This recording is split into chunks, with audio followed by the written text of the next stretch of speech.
Welcome to the video. This is my list of the top 10 worst demons with the background of rain to help you get to sleep. To get us started, in the number 10 position we have Beelzebub, the Lord of the Flies. A figure of filth, corruption, and chaos, Beelzebub's story transcends cultures, evolving from a once revered deity into a feared and reviled demon. Today, we uncover the origins, myths, and lasting legacy of Beelzebub, the demon who embodies decay. Before Beelzebub became a demon of hell, he was Baal, a deity worshipped by the Canaanites and Philistines. Baal was a god of storms, fertility, and harvest, central to the prosperity of the people who worshipped him. His name meant Lord, a title of great reverence. In the Philistine city of Ekron, Baal took on a new title, Beelzebub, or Lord of the Flies. Scholars suggest this name reflected his association with decay and pestilence, as flies often swarmed around sacrificial offerings. Over time, this epithet transformed into a mark of disdain. As monotheistic religions like Judaism and Christianity spread, the gods of rival cultures were demonized. Beelzebub became Beelzebub, a being of darkness and corruption. In the Hebrew Bible, he is condemned as an idol, a false god who leads people astray. In the New Testament, Beelzebub is explicitly linked to Satan. The Pharisees accused Jesus of driving out demons by the power of Beelzebul, the prince of demons. This association solidified Beelzebub's place in Christian demonology as a figure of immense power and wickedness. The title, Lord of the Flies, carries layers of meaning. On the surface, it signifies corruption and decay, as flies thrive in filth and rot. But it also represents the chaos Beelzebub brings, a disruption of order and a manifestation of moral decay. In medieval grimoires like the Lesser Key of Solomon, Beelzebub is listed as one of the most powerful demons, second only to Satan.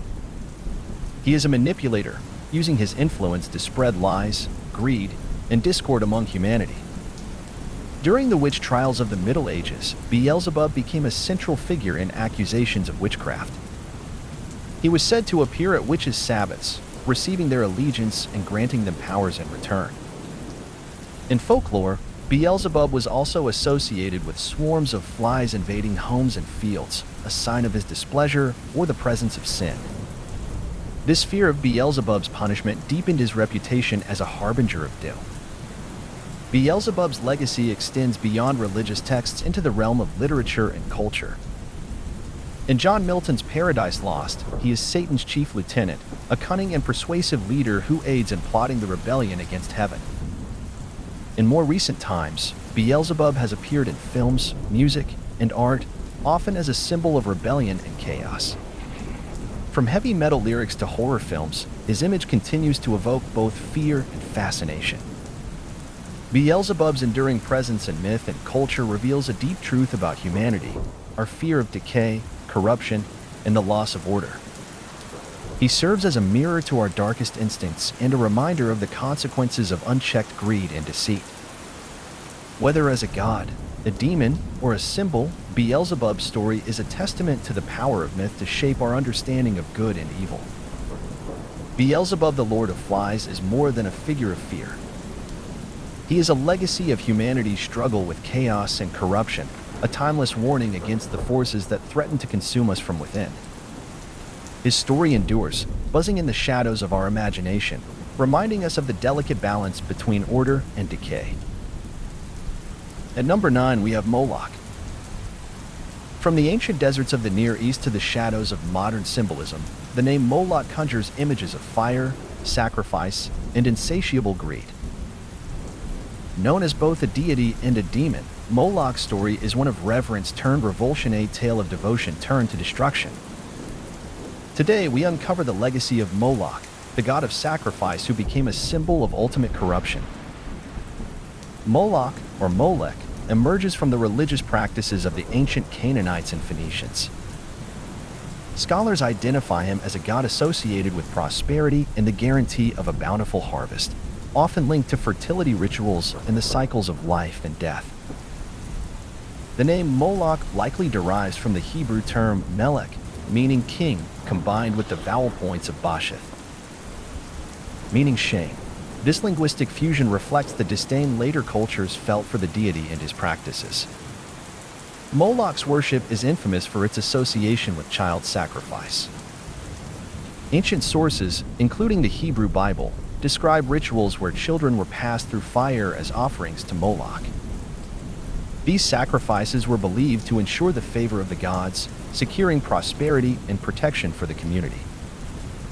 In Leviticus, the Israelites are expressly forbidden to offer their seed to Molech, with violators facing the severest punishments.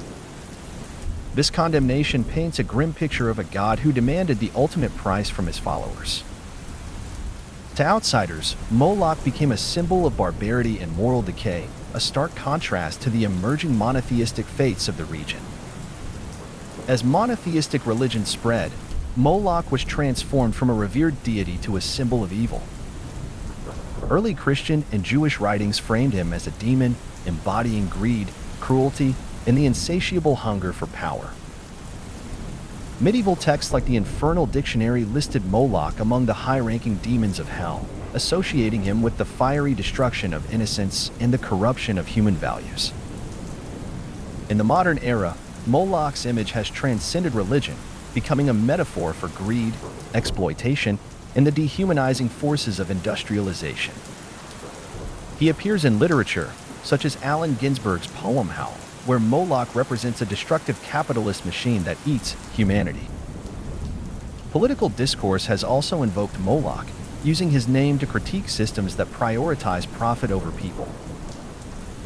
In these contexts, Moloch serves as a chilling reminder of the sacrifices societies make in the name of progress. At its core, Moloch's story is about the cost of ambition. Whether as a god demanding human lives or a metaphor for unchecked greed, Moloch embodies the destructive consequences of prioritizing power and prosperity over morality and compassion. From the blazing altars of antiquity to the shadows of modern society, Moloch's legacy endures as a haunting symbol of humanity's capacity for sacrifice and the question of whether the price is ever worth paying. Moloch the god, the demon, the symbol represents a cautionary tale etched into the fabric of human history. He reminds us of the choices we make, the values we forsake, and the costs we bear in the pursuit of power and prosperity. His story is not just of the past, but of the present and perhaps the future. At number 8, we have Asmodeus.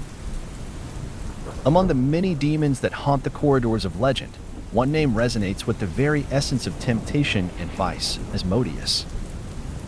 Known as the demon of lust, greed, and destruction, Asmodeus has become a symbol of human desires gone awry. But who is this dark figure, and how did he rise to become one of the most feared demons in both ancient myth and modern lore? To understand Asmodeus, we must journey back thousands of years to the ancient lands of Persia and Mesopotamia. In these cultures, Asmodeus was first mentioned as a powerful and malevolent spirit, though not yet the infamous demon we know today. Initially, Asmodeus was identified with Eshma, a spirit in Zoroastrianism. Eshma represented wrath and violence, embodying the chaotic, destructive force of human passions. As the centuries passed, this figure would undergo an evolution, merging with other mythologies and becoming increasingly associated with lust and indulgence. As Asmodeus entered Judeo-Christian traditions, he was transformed from a mere spirit of wrath into a demon of lust, chaos, and seduction. The Book of Tobit, one of the deuterocanonical books of the Bible, introduced Asmodeus as a key figure in the story of Sarah, a young woman plagued by the demon's curse. In the tale, Sarah's 7 husbands are killed on their wedding nights by Asmodeus, who is driven by a violent and uncontrollable lust. This act of cruelty would cement Asmodeus's reputation as the embodiment of unholy desire and destructive passion. As Asmodeus became more ingrained in Western demonology, he was further demonized, taking on increasingly grotesque and monstrous qualities. In medieval texts, Asmodeus was often portrayed as a grotesque demon, one with the power to drive men and women into destructive, immoral behaviors. One of the most infamous depictions of Asmodeus comes from the Lesser Key of Solomon, a 17th-century grimoire. Here, Asmodeus is described as a powerful demon, ruling over the vice of lust, with the ability to cause madness and depravity. He is often depicted as a fierce creature, sometimes shown with 3 heads, each representing a different aspect of vice, wrath, lust, and madness. Asmodeus's legacy has continued to thrive in modern culture, with his name often invoked to describe the darker sides of human nature. He has appeared in countless works of literature, films, and video games, each interpretation adding new layers to his already complex persona. In the 2005 film Constantine, Asmodeus is depicted as an ancient demon who thrives on human suffering and the degradation of souls. Similarly, in The Exorcist and Supernatural, he is referenced as a force of temptation, driving individuals to act on their worst impulses. In Dungeons & Dragons, Asmodeus is one of the highest-ranking demons in the game's infernal hierarchy, representing law, power, and tyranny. In the Diablo video game series, he is a central figure of chaos and destruction, often manipulating others to serve his insatiable hunger for power. Asmodeus represents the darker, more dangerous aspects of human desire. He is not merely a demon of lust, but a symbol of all that is uncontrolled in human nature, unchecked passion, obsession, and the destruction of both self and others in pursuit of pleasure. In modern times, Asmodeus is often invoked as a metaphor for the dangers of excessive indulgence, consumerism, and addiction. Whether in the form of lust, greed, or the thirst for power, Asmodeus serves as a reminder of the destructive consequences of surrendering to our basest urges. Asmodeus, the demon of lust, chaos, and vice, remains one of the most enigmatic and terrifying figures in the pantheon of evil. His story is not just one of depravity, but of humanity's struggle with its own darker impulses. He is both a force of destruction and a mirror of the desires we dare not face, a reminder of the cost of unchecked passion. From ancient scriptures to modern media, Asmodeus continues to shape our understanding of vice and temptation. And in his shadow, we are left to ask, how far will we go in the pursuit of pleasure, and what price will we pay for it? At number 7, we have Ahriman. From the earliest days of human civilization, the battle between good and evil has been a central theme of religion and myth. But what if the forces of evil were not simply a reflection of chaos, but a force as ancient as time itself? This is the story of Ahriman, the spirit of darkness, corruption, and destruction. Ahriman, also known as Ingramanu, is one of the most significant figures in Zoroastrianism, embodying the very essence of opposition to order, light, and truth. But who is Ahriman, and how did he come to represent the ultimate force of darkness? To understand Ahriman, we must first look to the ancient religion of Zoroastrianism, one of the world's oldest monotheistic faiths. Founded in the 6th century BCE by the prophet Zoroaster, Zoroastrianism introduced the dualistic concept of good and evil, personified by 2 powerful entities: Ahura Mazda, the god of light and wisdom, and Ahriman, the spirit of darkness and destruction. In Zoroastrian cosmology, Ahriman, also called Ingramanu, is the embodiment of evil, opposing Ahura Mazda, who represents all that is good. Ahriman is described as the source of all chaos, suffering, and corruption in the world, and his malevolent influence is seen as the cause of everything from disease and death to lies and conflict. The essence of Zoroastrian thought revolves around the eternal struggle between these 2 forces, light and darkness, order and chaos. Ahura Mazda created the world to be good, pure, and filled with light, but Ahriman, jealous and opposed to creation, sought to corrupt and destroy all that Ahura Mazda had built. This cosmic battle manifests in all aspects of life. Where Ahura Mazda brings life, Ahriman brings death. Where Ahura Mazda fosters truth, Ahriman spreads lies. Where Ahura Mazda promotes order, Ahriman sows chaos. The struggle is not only one of physical power but of spiritual warfare, with each side attempting to influence the hearts and minds of humanity. According to Zoroastrian belief, the battle between these 2 forces is ongoing and will culminate in a final cosmic confrontation at the end of time. when Ahura Mazda will defeat Ahriman and restore order and goodness to the world. Ahriman's nature is one of complete malevolence. He is not merely a passive force of evil, but an active agent of corruption, deceit, and destruction. The influence of Ahriman is evident in all forms of suffering and hardship. Disease, famine, war, and death are seen as the direct result of his malevolent influence on the world. Ahriman is not only the spirit of physical destruction, but also the corrupter of the soul. He entices people to indulge in greed, lust, and anger, seeking to separate them from the divine light of Ahura Mazda. Through these vices, Ahriman works to corrupt the very essence of humanity, distorting its natural goodness and bringing about suffering. In Zoroastrianism, humans are seen as participants in the cosmic struggle between Ahriman and Ahura Mazda. Every choice that an individual makes can either align them with the forces of light and goodness or with the forces of darkness and destruction. It is through their actions, their thoughts, and their words that people choose sides in this eternal battle. At the heart of Zoroastrian ethics is the principle of good thoughts, good words, and good deeds, a guiding moral framework designed to align the individual with Ahura Mazda's divine will. Conversely, the pursuit of Ahriman's influence leads to the embrace of falsehood, hatred, and violence, resulting in spiritual degradation and suffering.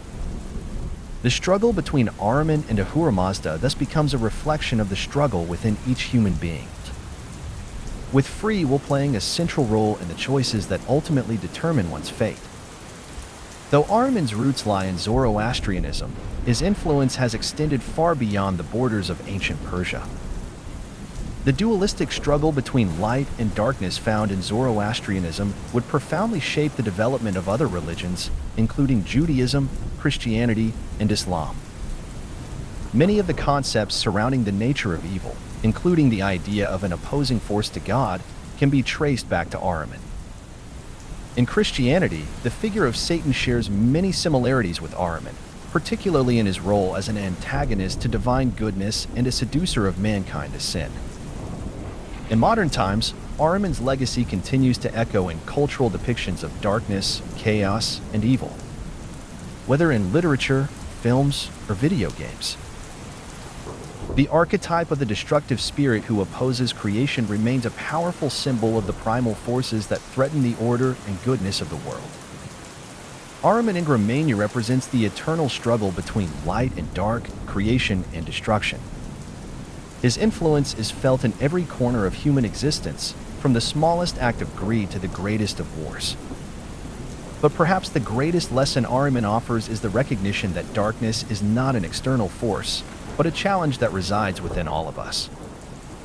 It is in the choices we make, the lives we lead, and the battles we fight that the true nature of Ahriman is revealed. Though his power may seem all-encompassing, Zoroastrianism offers a final hope, that in the end, the light will overcome the darkness, and order will be restored. Until that time, the battle between Ahriman and Ahura Mazda continues not just in the cosmos, but in the hearts of humanity itself. At number 6 we have Lilith. Throughout history, the story of Lilith has captivated the imagination, evoking both fear and fascination. Often depicted as a symbol of defiance, freedom, and dark power, Lilith's story is one of rebellion, exile, and transformation. But who is Lilith, and how did she evolve from a figure in ancient myth to the modern symbol of empowerment and danger? To understand Lilith, we must first look to her origins in ancient myth. The story of Lilith has roots that stretch back to the ancient Near East, long before she became a prominent figure in Jewish folklore. In Mesopotamian mythology, Lilith is often linked to the Lilitu, a class of female demons or spirits associated with wind, night, and fertility. These beings were thought to be dangerous, capable of bringing sickness or harm, especially to newborns and women in labor. But it was in the earliest Jewish texts where Lilith's myth would begin to take its more well-known shape. The name Lilith is derived from the Hebrew Lilith, meaning night. She was first mentioned in the alphabet of Ben Sira, a 9th to 10th century text that sheds light on her role as the first wife of Adam. The most famous story surrounding Lilith is that of her rebellion against Adam, as told in the alphabet of Ben Sira. According to this tale, Lilith was created at the same time as Adam, made from the same earth. But their relationship was not harmonious. Lilith, as the first woman, was not content to be subservient to Adam. She refused to lie beneath him during their sexual relations, asserting that they were equals and should share the role of dominance. This act of defiance was her first step toward rebellion. Lilith fled the Garden of Eden, unwilling to accept her subordinate position. According to the alphabet of Ben Sira, she then fled to the Red Sea, where she consorted with demons, abandoning her place in paradise forever. After leaving Eden, Lilith became something much darker. No longer merely a woman scorned, she transformed into a demoness. In various Jewish texts, she is described as a seductress, preying on men and stealing the souls of children. Lilith is said to visit newborns in the night, causing illness or death, and is often associated with the dangers that plagued women during childbirth. In some versions of the myth, Lilith is even said to give birth to demonic offspring, known as the Lilith. These beings were believed to be spirits of lust and evil, further cementing Lilith's place in the demonic pantheon. Beyond the popular legends, Lilith's story is further explored in Kabbalistic mysticism. In this esoteric tradition, Lilith is often depicted as a powerful and dangerous figure associated with the dark side of the divine. Some Kabbalistic texts suggest that Lilith is not just an antagonist to Adam, but a force of chaos and destruction existing in opposition to the divine feminine. She embodies the destructive aspects of desire, power, and independence. Through the lens of Kabbalah, Lilith represents a duality. She is both a woman scorned and a primal force, a symbol of untamed sexual power, and an embodiment of the dangers of uncontrolled emotions. Her character, however, is complex and multifaceted. In some interpretations, she is seen as a force of liberation, challenging the patriarchal structures that sought to suppress her. Over the centuries, Lilith's legacy has evolved. No longer confined to ancient texts, her image has been co-opted in modern times as a symbol of female empowerment, independence, and resistance. Feminist movements, in particular, have embraced Lilith as an icon of defiance, seeing her as a representation of women who refuse to be silenced or oppressed. In literature, art, and popular culture, Lilith has been depicted in countless ways. From movies like The 13th Warrior to TV shows like Supernatural, Lilith has come to symbolize a woman who is unapologetically strong, autonomous, and fearless. Her transformation from demoness to symbol of rebellion reflects her shift from a terrifying figure to one that challenges traditional gender roles and the expectations placed on women. Lilith's legacy is one of complexity and contradiction. She is a woman who defied the traditional roles assigned to her, choosing independence over submission, even at the cost of exile and damnation. As such, Lilith represents not only a symbol of temptation and danger, but also one of strength and self-determination. Her story has endured for thousands of years because it speaks to the human desire for freedom and equality. In her rebellion against the patriarchal order, Lilith embodies the struggle for autonomy and the refusal to be confined by societal norms. In her dark, seductive power, she represents a force of transformation, a woman who chose to make her own fate, regardless of the consequences. Lilith, the first woman, the first rebel, has left an indelible mark on history. From ancient myth to modern icon, her story continues to resonate with those who seek freedom, power, and the strength to defy the expectations placed upon them. Whether seen as a demoness or a feminist symbol, Lilith remains an enduring figure, a testament to the power of independence and the price of rebellion. Her story is not just a myth, but a reminder that the fight for freedom, for equality, and for self-determination is as old as time itself. And in the darkness, Lilith stands as a symbol of strength unbowed, unbroken, and free. Number 5, we have Belphegor. In the realm of demons, there are many who embody the forces of chaos, destruction, and malice. Yet among them stands one whose influence is less overt, but no less powerful. A demon whose power thrives on the weaknesses of human nature.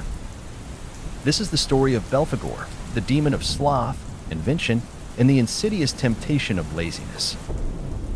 Belphegor's origins are found in Christian demonology, where he is considered one of the seven princes of hell, rulers of the seven deadly sins. Known primarily as the demon of sloth, Belphegor is often depicted as a figure who embodies laziness, procrastination, and the reluctance to act. But the nature of this demon goes beyond mere laziness. His influence subtly corrupts the minds of mortals, leading them to squander their potential and waste their gifts. Belphegor's name itself is shrouded in mystery, with some scholars believing it may derive from the ancient Canaanite god Baal-peor, a deity associated with idolatry and depravity. The demon's role in Christian demonology, however, has a distinct focus seducing humanity into inaction, indulgence, and intellectual lethargy.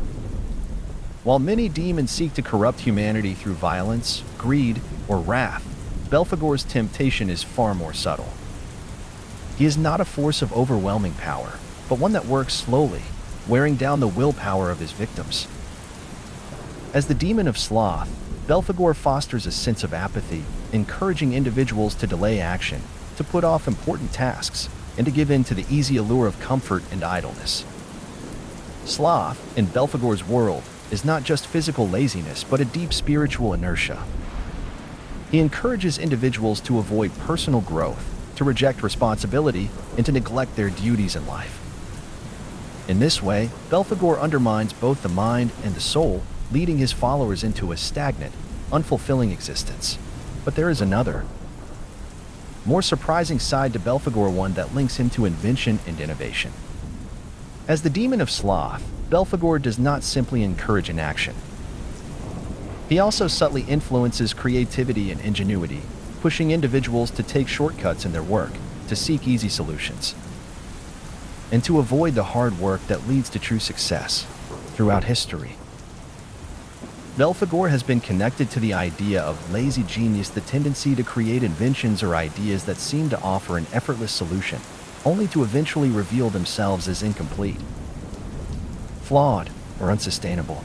He seduces individuals into believing that the quick path is the best one, that invention comes through convenience and laziness, rather than through rigorous work and perseverance. In this sense, Belphegor embodies the paradox of creation. He encourages innovation, but often at the expense of true craftsmanship, commitment, and integrity. Perhaps the most insidious aspect of Belphegor is his ability to remain hidden in the shadows of human thought.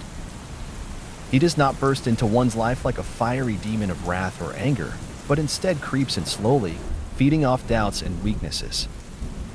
Through procrastination, self-doubt, and lethargy, he clouds the mind, convincing people that they do not need to act, that there is always time tomorrow. His temptation is the promise of comfort and ease. The allure of doing nothing, of avoiding hard work, is a siren song that many fall prey to. But Belphegor's true power lies not in the act of laziness itself, but in the consequences it brings. The delay of action leads to missed opportunities, unfinished lives, and the slow decay of personal ambition. In modern times, the figure of Belphegor has taken on new meanings. In a world where procrastination, laziness, and the ease of instant gratification have become increasingly pervasive, Belphegor's influence is perhaps more relevant than ever. He is the demon that thrives in an age of distractions, of technological addiction, and the allure of comfort over action. His presence is felt in the daily struggles of the modern world. The constant temptation to delay, to put off important tasks, and to indulge in the easy pleasures of life is, in many ways, a manifestation of Belphegor's influence. And in this age of relentless convenience, his role as the demon of sloth remains a reminder that true progress, both personally and collectively, requires effort, commitment, and the overcoming of one's own laziness. While Belphegor represents the worst aspects of sloth, he also serves as a reminder of the importance of balance. In the modern world, the pressure to constantly perform, to always be productive, can lead to burnout, exhaustion, and despair. Belphegor's temptation is not just about doing nothing, it is about the failure to find the balance between work and rest, between ambition and relaxation. By acknowledging the dangers of excess laziness, we are reminded that it is equally important to find moments of rest and to honor our need for recovery. In this balance, Belphegor's influence can be mitigated. The struggle is not against rest itself, but against the temptation to never act, to never strive for growth and progress. Belphegor, the demon of sloth and invention, reminds us of the quiet power that laziness can hold over our lives. Through his subtle influence, he teaches that the road to success is not always easy, and that the temptations of idleness can erode our potential. Yet, through our conscious choices to overcome procrastination and embrace both work and rest, we can avoid the trap that Belphegor sets for us. In the end, it is not the demon's power that defines us, but our ability to act, to create, and to resist the temptations of ease and inaction. And in that, we are the true masters of our fate. At number 4, we have Abaddon. Among the pantheon of entities that have captivated and terrified the human imagination, few are as enigmatic and foreboding as Abaddon. Known as the Angel of the Abyss, Abaddon's name evokes visions of destruction, chaos, and the unknown. But who or what is Abaddon? Is he a servant of divine justice, an agent of apocalypse, or a demon unleashed to wreak havoc on the world? This is the story of Abaddon, a being whose role remains one of the great mysteries of spiritual lore. Abaddon's name first appears in ancient Hebrew texts, derived from the word abad, meaning to perish or to destroy, in the Hebrew Bible. Abaddon is often used as a term for a place, specifically a realm of the dead, synonymous with the abyss or the pit. But in later writings, Abaddon takes on a more personal form, becoming not just a place, but a figure, the ruler of the abyss and a harbinger of divine wrath. In the book of Revelation, Abaddon emerges as a key figure in the apocalyptic vision of St. John. Described as the king of the locusts, Abaddon is said to command an infernal army, unleashed during the end times to torment those who have turned away from the light. Known as Apollyon in Greek, a name meaning the destroyer, Abaddon's role in the apocalypse is both fearsome and ambiguous. Is he a demon of destruction, or a servant of divine will, sent to execute God's judgment upon the wicked? While Abaddon's role in Christian eschatology is well known, his presence stretches across different religious and cultural traditions. In Jewish mysticism, Abaddon is seen as a realm of ultimate destruction, a place where the souls of the damned are consumed. In Islamic tradition, he bears similarities to Malik, the guardian of hell, who oversees the torment of sinners. These depictions, while varied, share a common theme: Abaddon as a force of judgment and destruction, deeply tied to the mysteries of the afterlife. But what makes Abaddon truly fascinating is the duality of his nature. On one hand, he is seen as a figure of chaos and annihilation, a destroyer who represents the terrifying forces of nature and the inevitability of death. On the other, he is portrayed as a servant of divine justice, carrying out the will of the Creator in the grand cosmic order. This duality raises profound questions about the nature of destruction itself. Is Abaddon a malevolent force to be feared, or a necessary instrument in the cycle of creation and renewal? In modern culture, Abaddon has become a symbol of ultimate destruction and the mysteries of the underworld. He appears in literature, film, and even video games as a harbinger of doom, a representation of the apocalyptic fears that have haunted humanity throughout history. Yet, these portrayals often overlook the complexity of his character, a being who exists not merely to destroy, but to serve as a reminder of the balance between life and death, creation and annihilation. Through the lens of theology, philosophy, and popular culture, Abaddon remains a figure of enduring fascination. His presence in spiritual lore challenges us to confront our deepest fears: the fear of the unknown, the fear of judgment, and the fear of destruction. Yet, in his role as the Angel of the Abyss, Abaddon also reminds us of the cyclical nature of existence. For in every act of destruction, there lies the potential for renewal, for transformation, and for a new beginning. Abaddon's story is not just the story of a destroyer, but of a force that compels us to reflect on the fragile balance of our world.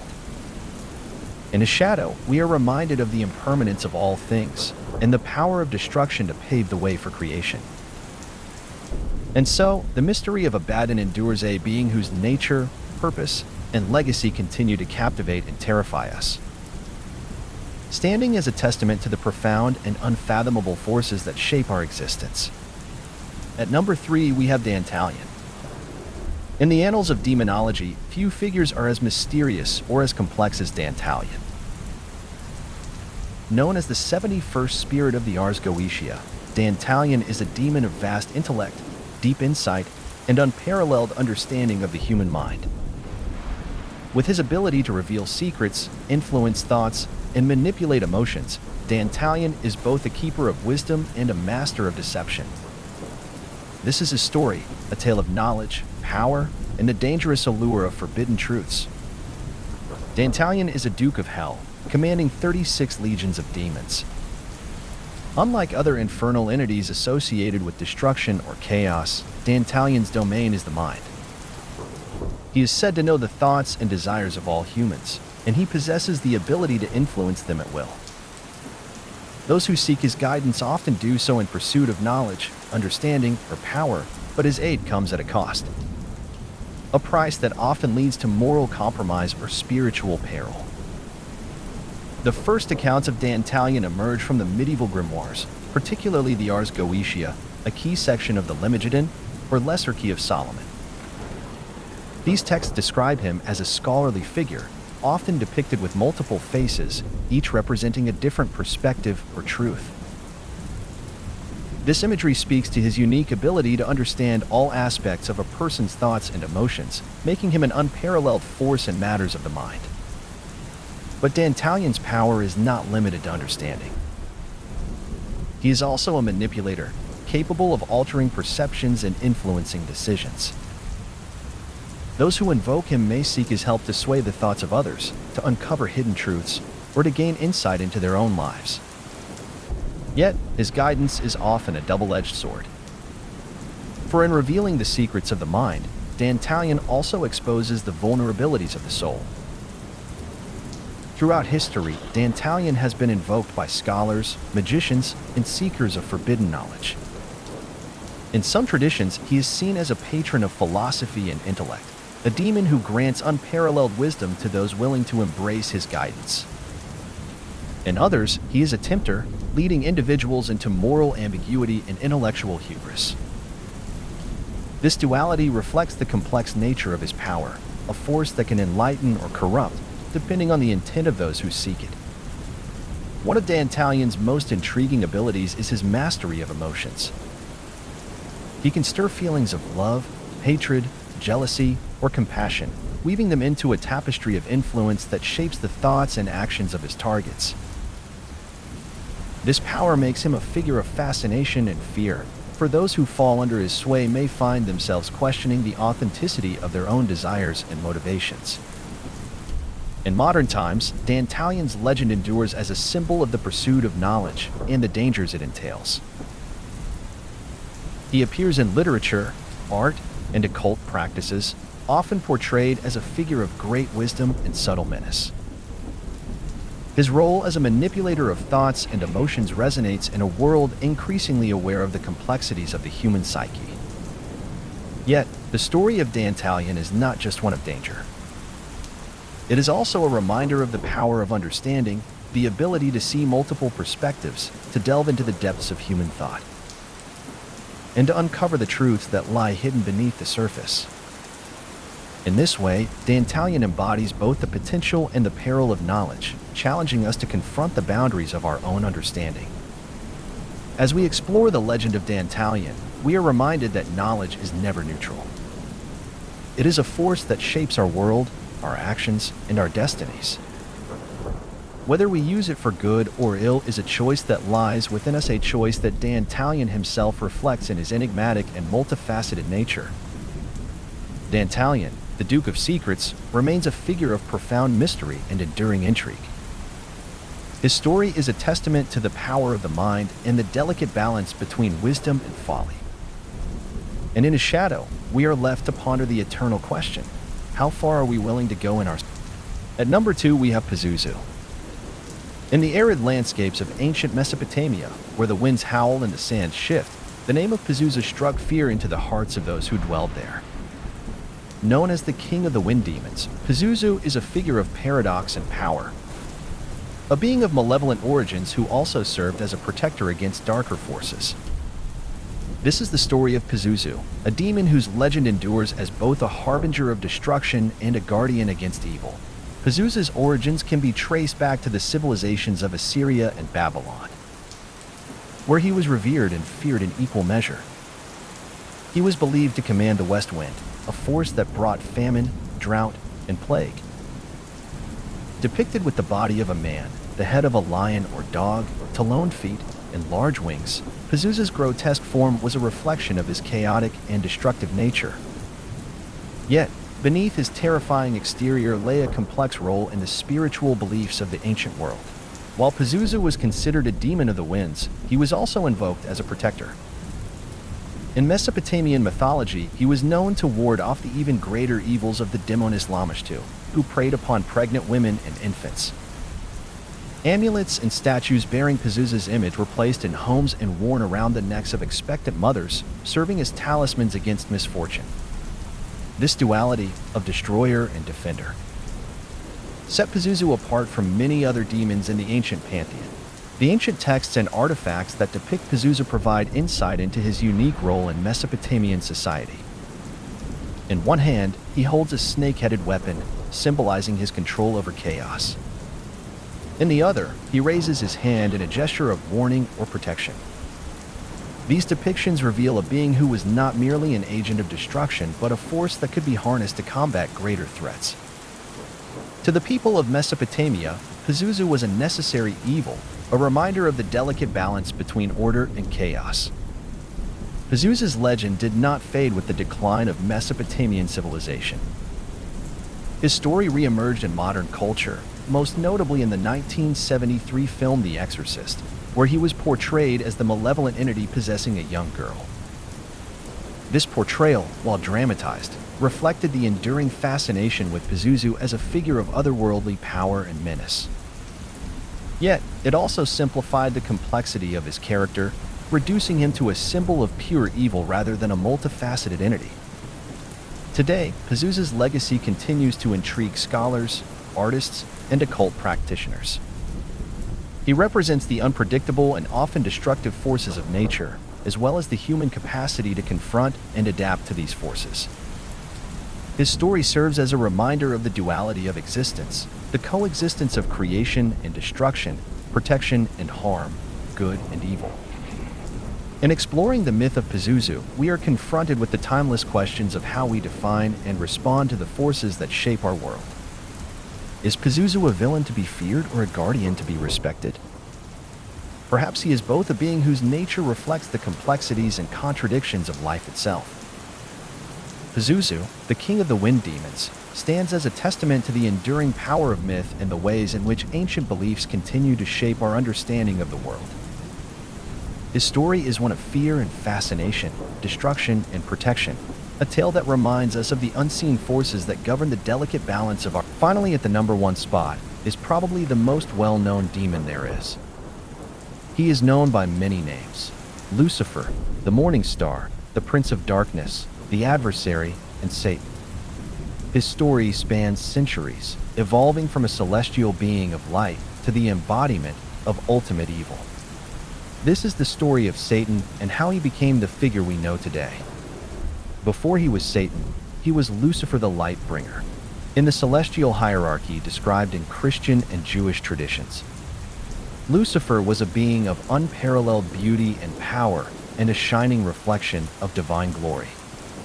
According to the book of Isaiah, he was the son of the dawn, exalted above his peers. Lucifer's closeness to the divine fed his pride. In some interpretations, he began to see himself as equal to God, yearning not to serve but to rule. The defining moment of Lucifer's transformation was his rebellion. The apocryphal book of Enoch and early Christian texts depict this war in vivid detail. Declaring, "I will ascend to heaven. I will raise my throne above the stars of God," Lucifer sought to overthrow the Creator himself. But his ambition led to his downfall. Defeated by Michael and the loyal angels, Lucifer was cast out of heaven along with his followers. They plummeted into the depths, banished from divine grace. This moment marked the birth of Satan the adversary. In Hebrew tradition, the term Satan originally meant accuser or adversary. Far from being the king of hell, early Jewish texts describe Satan as a figure who tests humanity's faith, often under God's direction. One such account is found in the book of Job. Here, Satan appears not as a rogue entity, but as a prosecutor, challenging the righteousness of humanity and working to expose their flaws. Over time, this role evolved.